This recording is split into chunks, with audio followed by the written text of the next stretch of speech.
आ जाते हैं कि इसकी सर्विसेज़ के हवाले से, कि ये जो नया क्लिनिक मरियम नवाज़ हेल्थ क्लिनिक या ये जो सिस्टम है, इसके अंदर सर्विसेज़ कौन-कौन सी प्रोवाइड की जा रही हैं। As it is services provide की जा रही हैं, जिसके अंदर सबसे पहले ओपीडी है। ओपीडी जो नॉर्मल रूटीन की बीमारियों के बारे में तशख़ीस, इलाज, जो अर्ली मैनेजमेंट है, वो सारी इधर की जाती है। अगर यहाँ से कोई पेशेंट क्रिटिकल हो या ज़्यादा उसकी कंडीशन बुरी हो, तो वो उसे फिर रेफ़र किया जाता है। फिर इनिशियल केयर जितनी भी है, इनिशियल केयर इमरजेंसी की फॉर्म में या ओपीडी की फॉर्म में वो प्रोवाइड की जा रही है। फिर दूसरा है कि हमला ख़वातीन का चेकअप जो डिलीवरी से पहले होता है या डिलीवरी के बाद होता है, वो सारे इधर ही प्रोवाइड किए जा रहे हैं। ट्रेन्ड स्टाफ जो हैं वो वर्क कर रहे हैं और अपनी सर्विसेज प्रोवाइड कर रहे हैं।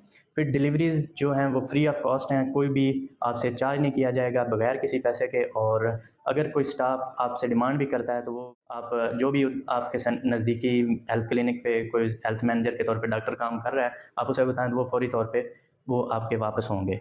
और जो भी स्टाफ है वो अपनी ज़िम्मेदारियाँ फ्री ऑफ कॉस्ट प्रोवाइड करेगा। फिर इसके बाद जो बच्चों की वैक्सीनेशन के हवाले से वो सर्विसेज प्रोवाइड की जा रही हैं। जिस तरह बच्चों की वैक्सीनेशन होती है, उनके कार्ड्स बनते हैं, वो सारे बीएचयू लेवल पे जो पहले प्रोवाइड हो रहे थे वही इसी तरह प्रोवाइड किए जा रहे हैं।